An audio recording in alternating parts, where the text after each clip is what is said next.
तो स्वागत करते हैं आपका हमारे चैनल एग्ज़ाम सभा में। और आज के वीडियो में हम इकोनॉमी से रिलेटेड एक टॉपिक डिस्कस करेंगे। बहुत छोटा टॉपिक है लेकिन ये बहुत इंपॉर्टेंट है, कई बार लोगों को समझ में नहीं आता है, तो इसको अगर ध्यान से समझेंगे तो आपको समझ में आएगा। तो टॉपिक ये है कि हम ये जो आपका सीरीज़ बनाएंगे उसमें हम कई ऐसे फार्मूला को डिस्कस करेंगे जो कि इकोनॉमी में यूज किए जाते हैं। तो उसी श्रेणी में पहला जो है उसमें है नेशनल इनकम।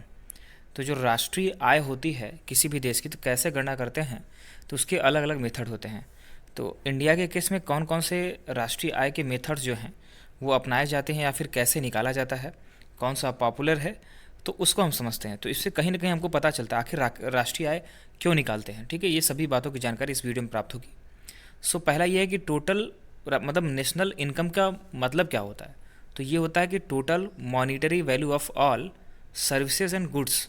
ठीक है, किसी भी देश में सेवा और जो भी आपका प्रोडक्शन होता है तो उसका अगर मॉनिटरी वैल्यू देखा जाए तो उसकी गणना जो है वही आपका राष्ट्रीय आय की गणना होती है। Produced by the national in production years, मतलब ये आपका राष्ट्र के द्वारा, राष्ट्र मतलब हम मतलब जो भी सिटीजन्स हैं, तो उस राष्ट्र में जितने भी सिटीजन्स हैं उनके द्वारा जो भी प्रोडक्शन ईयर में, मतलब एक साल के अंतराल में जितना राष्ट्रीय आय वहाँ पे इनकम की जाती है, जितना आय किया जाता है वही उसका राष्ट्रीय आय के अंतर्गत आती है। जिसे आप समझ लीजिए, इसमें कन्फ्यूजन ये होगा कि अगर विदेश में कोई व्यक्ति रह रहा है, वो भारतीय है लेकिन वो कमाने के लिए गया है, तो क्या वो राष्ट्रीय आय में जुड़ेगा? तो बिल्कुल जुड़ेगा। ठीक है, इसी तरीके से अगर मान लीजिए कोई विदेशी हमारे भारत में रहता है तो उसका राष्ट्रीय आय क्या उसमें घटाया जाएगा? तो बिल्कुल घटाया जाएगा। यही कन्फ्यूजन है, उसको हम यहाँ पे समझ लेंगे तो हमारा काम हो जाएगा। तो उम्मीद करता हूँ कि आपको डेफिनेशन तो पता हो चुकी होगी कि नेशनल इनकम क्या होता है। कहने का मतलब कि भारत के सिटीजन्स के द्वारा किसी पर्टिकुलर ईयर में जितना मॉनिटरी वैल्यू किसी सर्विस और गुड्स का प्राप्त किया जाता है उसको नेशनल इनकम कहते हैं। इसकी गणना क्यों की जाती है? इससे हम आपका प्रति व्यक्ति आय भी निकाल सकते हैं। किसी भी देश की स्थिति अंतर्राष्ट्रीय परिप्रेक्ष्य में क्या है वह भी यहाँ से पता चल जाता है। तो 3 मेथड्स ऐसे हैं जो पॉपुलर हैं किसी भी देश के नेशनल इनकम को निकालने के लिए। ठीक है, तो इसमें एक आपका है, फर्स्ट है आपका इनकम मेथड, दूसरा आपका वैल्यू एडेड मेथड, तीसरा आपका एक्सपेंडिचर मेथड। नाम से स्पष्ट है कि इनकम मेथड मतलब कि जितना आय हो रही है उसकी गणना करके हम निकाल सकते हैं, चाहे वो लेबर हो चाहे वो लैंड हो, जिससे प्राप्त जो आपका पैसा है उसको अगर हम जोड़ देते हैं तो वो आपका उससे फार्मूले से निकालते हैं, तो उसको इनकम मेथड कहते हैं। वैल्यू एडेड का मतलब क्या है कि किसी भी प्रोडक्शन के दौरान जो भी वैल्यू ऐड करने में जो भी पैसे प्राप्त होते हैं उसको क्या बोलते हैं? वैल्यू एडेड मेथड बोलते हैं।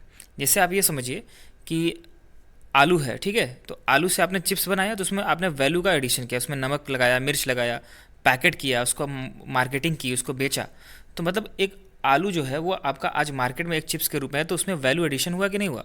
तो वो जो प्रोडक्ट तैयार हुआ उसमें कहीं ना कहीं आपका एक्सपेंडिचर हुआ होगा, आपको कुछ इनकम हुआ होगा जो भी उसका प्रोडक्शन करेगा। तो ये आपका सेकंड मेथड होता है। थर्ड आपका एक्सपेंडिचर मेथड होता है। एक्सपेंडिचर मेथड आप समझ रहे होंगे कि जो भी इन्वेस्टमेंट किया जाता है, इन्वेस्टमेंट आदमी कब करता है?